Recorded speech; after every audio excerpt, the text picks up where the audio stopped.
ഈശോ മിശിഹായ്ക്ക് സ്തുതിയായിരിക്കട്ടെ. പരിശുദ്ധ അമ്മയുടെ മാധ്യസ്ഥം നമുക്ക് ഒരുമിച്ച് പ്രാർത്ഥിക്കാം. ദൈവകൃപ നിറഞ്ഞ മറിയമേ സ്വസ്തി, കർത്താവ് അങ്ങയോട് കൂടെ സ്ത്രീകളിൽ അങ്ങ് അനുഗ്രഹിക്കപ്പെട്ടവളാകുന്നു. അങ്ങയുടെ ഉദരത്തിൻ്റെ ഫലമായി ഈശോ അനുഗ്രഹിക്കപ്പെട്ടവനാകുന്നു. പരിശുദ്ധ മറിയമേ തമ്പുരാൻ്റെ അമ്മേ, പാപികളായി ഞങ്ങൾക്ക് വേണ്ടി ഇപ്പോഴും ഞങ്ങളുടെ മരണസമയത്തും തമ്പുരാനോട് അപേക്ഷിച്ച് വരണമേ. പിതാവിനും പുത്രനും പരിശുദ്ധാത്മാവിനും സ്തുതി, അതിലെ പോലെ ഇപ്പോഴും എപ്പോഴും എന്നേക്കും.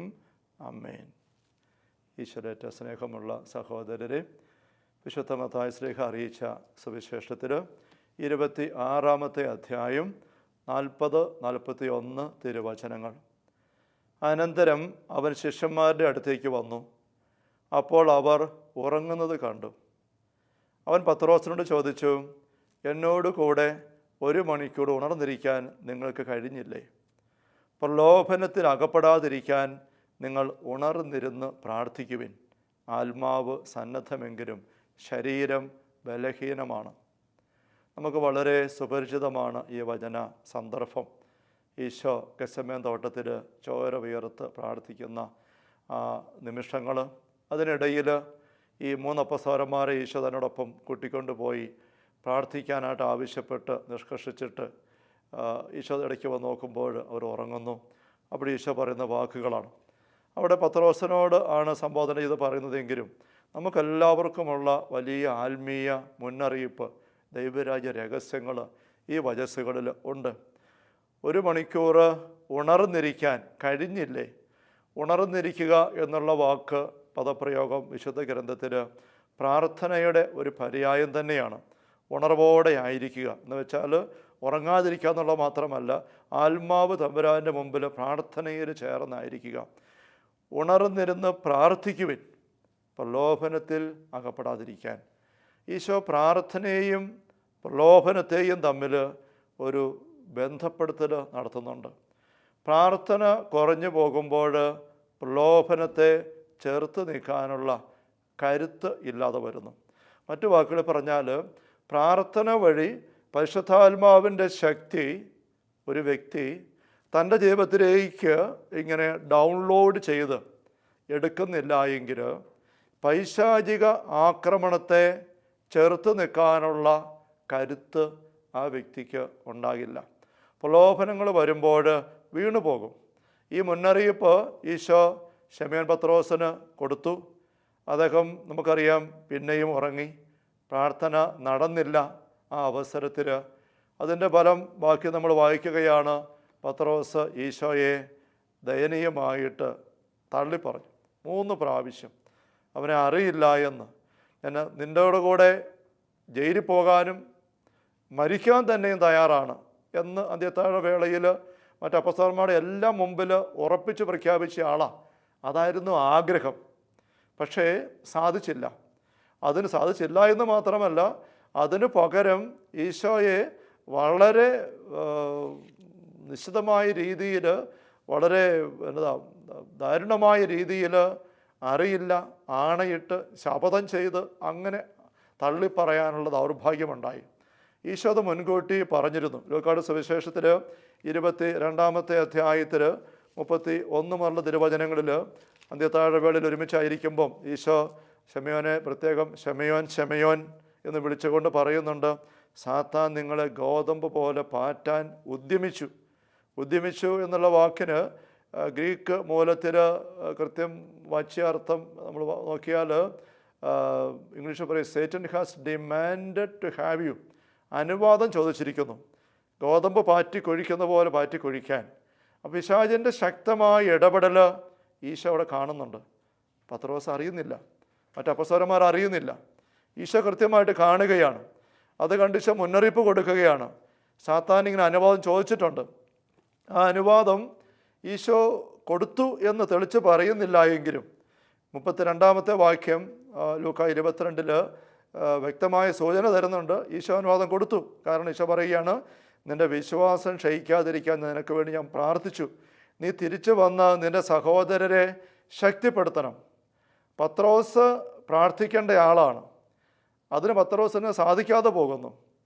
അതിന് പകരം ഈശോ പത്രോസിന് വേണ്ടി പ്രാർത്ഥിച്ചു എന്ന് ഈശോ പറയുകയാണ്. പക്ഷേ ഈശോയുടെ പ്രാർത്ഥന പത്രോസ് പ്രാർത്ഥിക്കുന്നതിന് മുഴുവൻ പകരമാകുന്നില്ല. പത്രോസ് പ്രാർത്ഥിക്കാതിരുന്നതിൻ്റെ പേരിൽ പത്രോസിൽ ശക്തി നിറയുന്നില്ല. അതുകൊണ്ട് പൈശാചികമായ പ്രലോഭനമുണ്ടാകുമ്പോൾ പത്രോസ് വീണുപോയി. ആ വീഴ്ച ദയനീയമായിരുന്നു. അത് ഈശോ മുൻകൂട്ടി കണ്ടതാണ്. അപ്പോൾ ആ വീഴ്ചയിൽ പക്ഷേ പത്രോസിൻ്റെ വിശ്വാസം കെട്ടുപോകാതിരിക്കാൻ, വീഴ്ച ഒഴിവാകാനല്ല, വീഴ്ച വഴി വലിയൊരു ദുരന്തം, വിശ്വാസ നഷ്ടം സംഭവിക്കാതിരിക്കാൻ വേണ്ടി ഈശോ പ്രാർത്ഥിച്ച് തടയിട്ട് നിർത്തിയിരിക്കുകയാണ്. ഇത് കേൾക്കുമ്പോഴും പത്രോസിന് പക്ഷേ തിരിയുന്നില്ല എന്താ ഈശോ ഗുരു അർത്ഥമാക്കുന്നത് എന്ന്. നമ്മുടെ ജീവിതത്തിലും നിങ്ങൾ പ്രാർത്ഥിക്കണം എന്ന് ഈശോ ആവശ്യപ്പെടുന്ന ഒരുപാട് വചന രംഗങ്ങൾ നമുക്കറിയാം. ഭഗ്നാശരാകാതെ നിരന്തരം പ്രാർത്ഥിക്കണം, രാപകൽ ഇടപെടാതെ പ്രാർത്ഥിക്കണം, ദൈവസന്നിധിയിൽ നിലവിളിച്ച് പ്രാർത്ഥിക്കണം എന്നിങ്ങനെയൊക്കെയുള്ള പരാമർശങ്ങൾ നമുക്ക് വിശുദ്ധ ഗ്രന്ഥത്തിൽ പരിചിതമാണ്. പ്രാർത്ഥന നമ്മൾ നടത്തുന്നുണ്ട്, നമ്മൾ പ്രാർത്ഥിക്കുന്നവരാണ് എന്ന് നമ്മൾ ചിന്തിക്കുന്നുണ്ട്. അതങ്ങനെയാണ് താനും. എങ്കിൽ പോലും പ്രാർത്ഥന ആവശ്യത്തിനാകുന്നുണ്ടോ എന്നൊരു ചിന്ത നമ്മൾ ഇന്ന് എടുക്കുകയാണ്. പൈശാചികമായ കെണികൾക്കെതിരെ പിടിച്ചു നിൽക്കാൻ നല്ലതുപോലെ പ്രാർത്ഥന ആവശ്യമുണ്ട്. മഴ പെയ്യുന്നതിനെക്കുറിച്ചൊക്കെ പറയുമ്പം കുറേ നാളുകൾക്ക് മുമ്പ് ഞങ്ങളുടെയൊക്കെ ചെറുപ്പകാലത്ത്, അന്ന് ഫോണും കാര്യങ്ങളൊന്നും ഇല്ലാതിരുന്നപ്പോൾ, കത്തുകൾ എഴുതുമ്പോൾ ദൂരെയുള്ള കുടുംബക്കാർക്കും സുഹൃത്തുക്കളും കത്തുകൾ എഴുതുമ്പോൾ ആ കത്തുകളിൽ നിരന്തരം ഉണ്ടായിരുന്ന ചില കുശല അന്വേഷണങ്ങളുണ്ട്. അതിലൊന്നിതാണ്, അവിടെ നിങ്ങൾക്ക് മഴ കിട്ടിയോ? ഇവിടെ ഞങ്ങൾക്ക് മഴ കുറച്ച് കിട്ടി, പക്ഷേ കപ്പയിടാറായില്ല, നിങ്ങൾ കപ്പയിട്ടോ? ഇങ്ങനെയൊക്കെ ചോദിക്കുമായിരുന്നു. അപ്പോൾ കാരണവന്മാരത് പങ്കുവെക്കുമ്പോൾ മഴ കിട്ടിയോ എന്നുള്ള ഒരു ചോദ്യം, കപ്പയിടാൻ മാത്രം മഴ കിട്ടിയോ എന്നുള്ളതിൻ്റെ ആഴപ്പെട്ട അടുത്തൊരു ചോദ്യമാണ്. ചിലപ്പോൾ പറയും മഴ കിട്ടി, കപ്പയിടാറായില്ല. എന്താ അർത്ഥമാക്കുന്നുള്ളത് നമുക്കറിയാം. മഴ ഒന്ന് പെയ്തു പോയി, പൊടി അടങ്ങാനേ ആയുള്ളൂ. അല്ലെങ്കിൽ കപ്പയിടാറായില്ല എന്ന് പറയുമ്പം മഴ പെയ്തു, പക്ഷേ പൊടിയടങ്ങി ഒരല്പം കൂടിയൊക്കെ മണ്ണ് നനഞ്ഞു. പക്ഷേ കനത്ത മഴ നിന്ന് പെയ്ത് തൂമ്പ മണ്ണിൽ ആഴത്തിൽ ആഞ്ഞ് കിളച്ച് മണ്ണ് കിളച്ച് മറിച്ചിട്ട് കപ്പയിടാനുള്ള തടമുണ്ടാക്കുമ്പോൾ എത്ര കിളച്ചാലും നനഞ്ഞ മണ്ണ് തന്നെ പൊങ്ങി വരണം.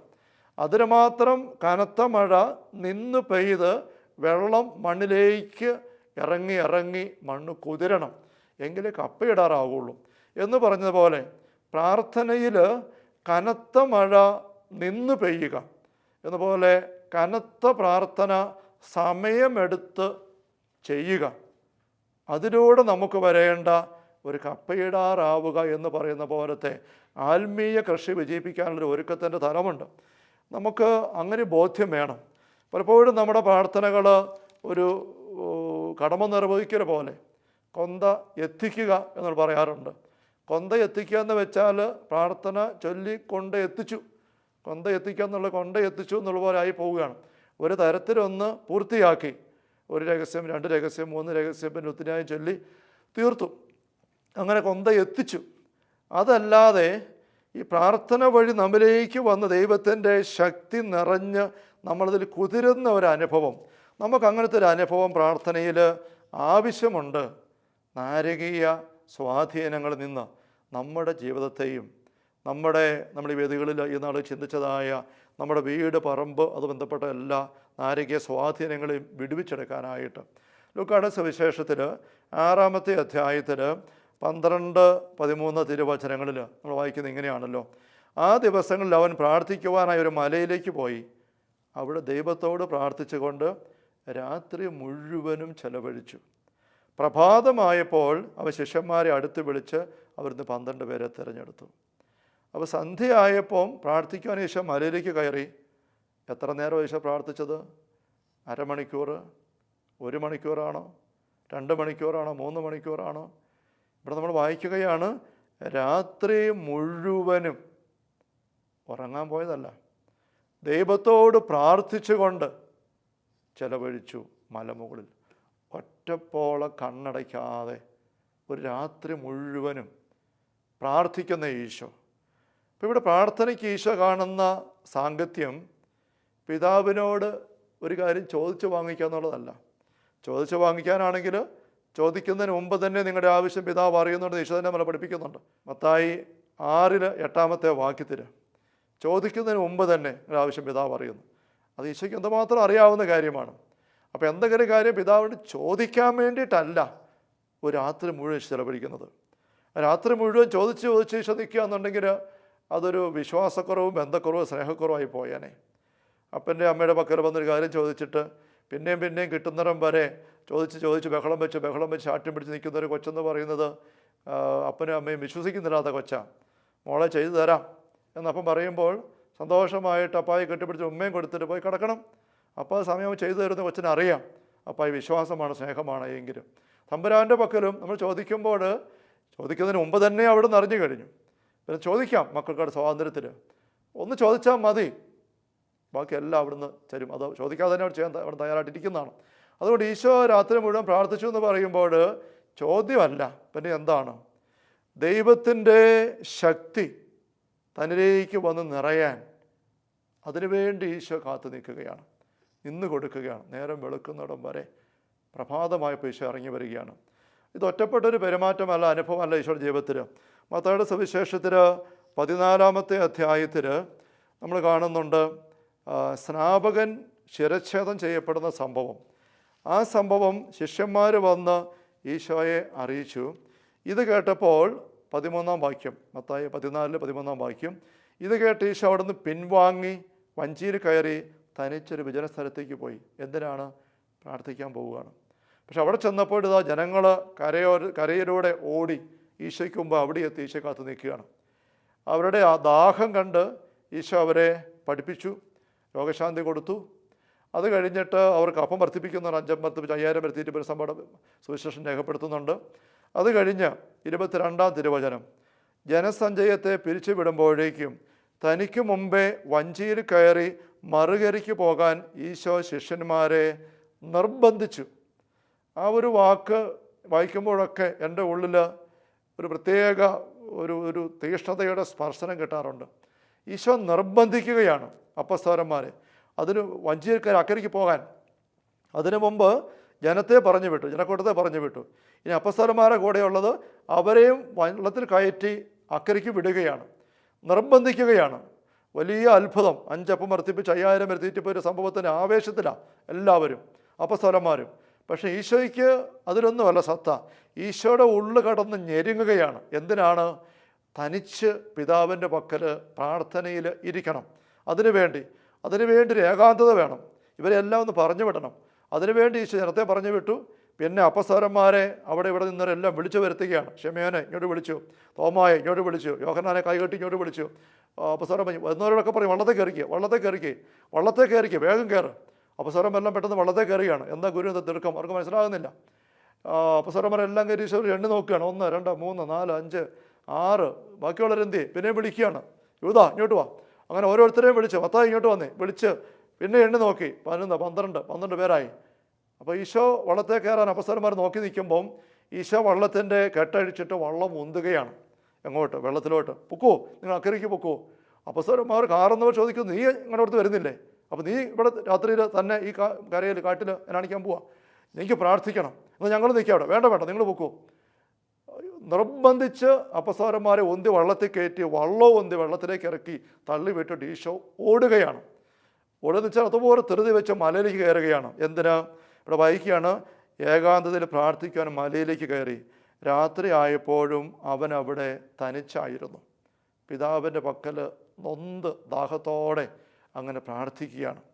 വള്ളം കടന്നുപോയി, മണിക്കൂറുകൾ നീങ്ങുകയാണ്. 4-ാം യാമത്തിൽ വായിക്കുകയാണ് നമ്മൾ. 4-ാം യാമത്തിൽ 25-ാം വാക്യം, 4-ാം യാമത്തിൽ അവൻ കടലിന് മേൽ നടന്ന് അവരുടെ അടുത്തേക്ക് ചെന്നു. 4-ാം യാമം എന്ന് പറയുന്നത് 1-ാം യാമം വൈകുന്നേരം 6 മുതൽ 9 വരെ, പിന്നെ 9 മുതൽ 12 വരെ 2-ാം യാമം, 12 മുതൽ 3 മണി വരെ 3-ാം യാമം, 3 മുതൽ രാവിലെ 6 വരെയാണ് 4-ാം യാമം. എന്ന് വെച്ചാൽ 3 മണി കഴിഞ്ഞ് ഒരുപക്ഷെ 4 മണിക്കോ 4:30-ക്കോ 5 മണിക്കോ ഒക്കെ ആയിരിക്കാം. അത്ര നേരം ഈശോ മലമുകളിൽ പ്രാർത്ഥിക്കുകയായിരുന്നു.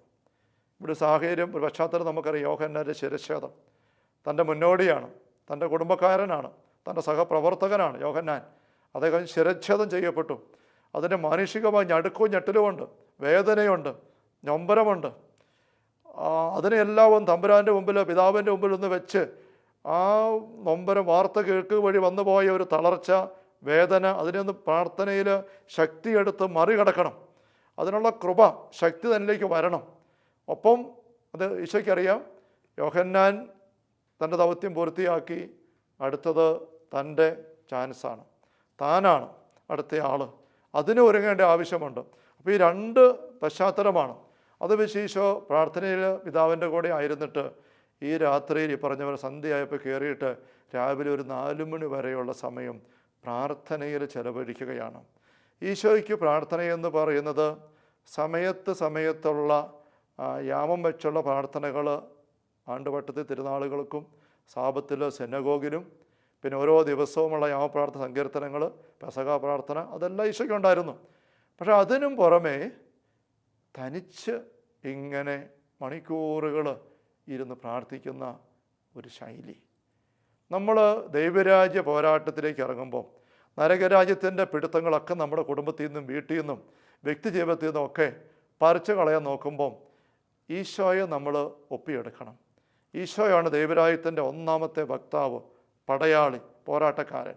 ഈശോയുടെ കൂടെയാണ് നമ്മൾ നീങ്ങുന്നത്, ചേർന്നിരിക്കുന്നത്. ഈശോ അനുവർത്തിച്ച ആത്മീയ ആയുധങ്ങൾ, അവലംബിച്ച ആത്മീയ ആയുധങ്ങളും ശൈലികളും നമ്മൾ സ്വന്തമാക്കി എടുക്കണം.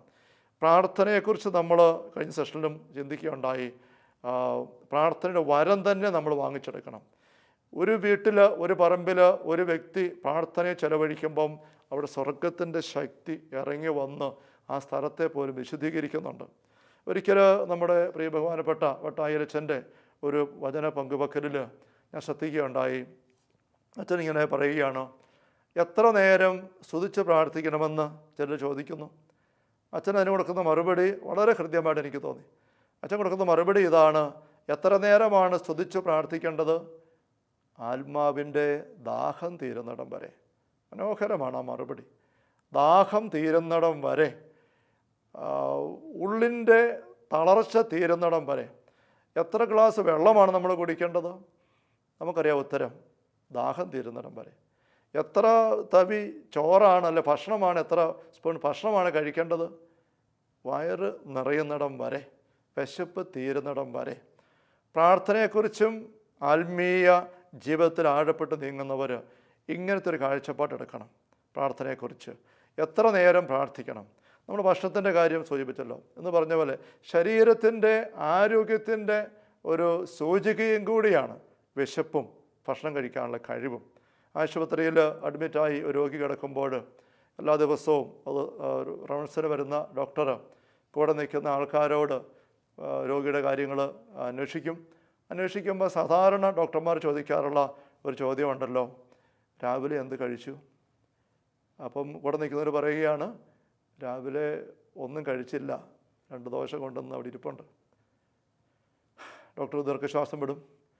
ഇന്നലെ എന്നാ കഴിച്ചു അത്താഴത്തിന്? അവർ പറയും, ഇന്നലെ കഞ്ഞി കൊണ്ടുവന്നിട്ട് കോരി കൊടുത്തിട്ട് 1 സ്പൂണ് പോലും കുടിച്ചില്ല. ഡോക്ടറുടെ മുഖം എങ്ങനെ ആകും നമുക്കറിയാം. ഡോക്ടർ ഒന്നും മിണ്ടിയല്ല. അടുത്ത ദിവസം വരുമ്പോൾ ഡോക്ടർ വീണ്ടും ചോദിക്കുകയാണ്, രാവിലെ വല്ലതും കഴിച്ചോ? അപ്പോൾ കൂടെയുള്ളവർ പറയുകയാണ്, 1 ഇഡ്ഡലി ഏതാണ്ട് കഴിച്ചു, 1 ഇഡ്ഡലി കഴിച്ചു. അത് കേൾക്കുമ്പോൾ ഡോക്ടർക്ക് ഒരു മുഖം തെളിയും. ഇന്നലെ അത്താഴത്തിന് വല്ലതും കഴിച്ചോ? ശകലം കഞ്ഞി കുടിച്ചു സാറേ. അപ്പോഴേക്കും ഡോക്ടറുടെ മുഖം നല്ലപോലെ തെളിയും. എന്താ കാര്യം നമുക്കറിയാം. ഭക്ഷണം കഴിക്കാനുള്ള ശേഷിയിലേക്ക് രോഗി വരുന്നു എന്നുള്ളത് രോഗം മാറുന്നു എന്നതിൻ്റെ അടയാളമാണ്.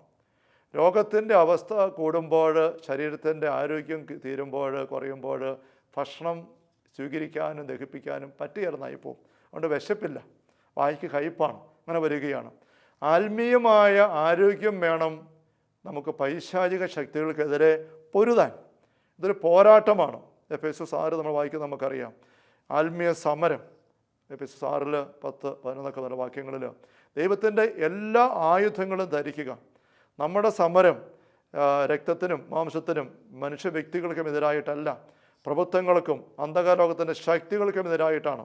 അവിടെ ദൈവത്തിൻ്റെ എല്ലാ ആയുധങ്ങളും ധരിച്ച് ഇറങ്ങിത്തിരിക്കാൻ, അല്ലെങ്കിൽ കരുതലോടെ ആയിരിക്കാൻ, എങ്കിലും നമുക്ക് പിടിച്ചു നിൽക്കാനും ചേർത്ത് നിൽക്കാനും പറ്റുകയുള്ളൂ.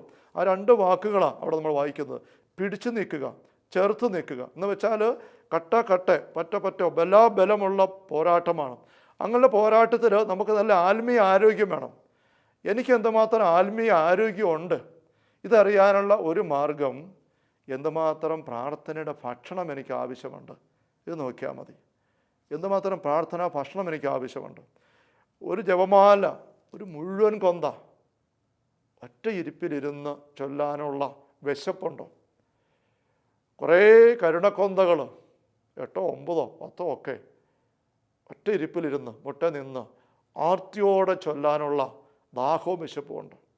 ഒരു അരമണിക്കൂർ എല്ലാം മറന്ന് സ്തുതിക്കുവാനുള്ള ഒരു വിശപ്പുണ്ടോ? ഒരു ദാഹമുണ്ടോ? അങ്ങനെ സ്തുതിച്ച് പ്രാർത്ഥിച്ചില്ലെങ്കിൽ, അല്ലെങ്കിൽ പ്രാർത്ഥനയിൽ ഇങ്ങനെ സമയമെടുത്ത് സ്വർഗത്തിൻ്റെ ശക്തി എടുക്കുന്നില്ല എങ്കിൽ തളർന്നു പോകുന്ന അനുഭവമുണ്ടോ? ആരോഗ്യമുള്ള വ്യക്തി ഭക്ഷണം കഴിക്കാതിരുന്നാൽ തളർന്നു പോകും, പാടും, തളരും. ഭക്ഷണം കഴിക്കുമ്പോൾ തന്നെ ഊരാകും. ആത്മീയമായ ആരോഗ്യമുള്ള വ്യക്തി ഭക്ഷണം കഴിക്കാതിരിക്കുമ്പോൾ, പ്രാർത്ഥന ഇല്ലാതെ വരുമ്പോൾ തളരണം. നമുക്ക് ഏതെങ്കിലും സാഹചര്യത്തിൽ പ്രാർത്ഥിക്കാൻ പറ്റാത്ത സിറ്റുവേഷൻ വന്നാൽ നമുക്ക് തളർച്ച അനുഭവപ്പെടണം, മുഖം വാടണം, ഉള്ളു വല്ലാണ്ടാകണം. ചിലപ്പോഴൊക്കെ പത്രങ്ങളിലൊക്കെ ചില ഗുസ്തിവീരന്മാരുടെ ഫോട്ടോകൾ കാണാം. നല്ല ആരോഗ്യത്തോടെ ഇങ്ങനെ മസിലൊക്കെ പിടിപ്പിച്ച് നിൽക്കും. അവരെക്കുറിച്ച് ചില കുറിപ്പ് കാണും. ഒരു കുറിപ്പിൽ ഒരായിട്ട് മിക്കവാറും ഭക്ഷണക്രമമായിരിക്കും.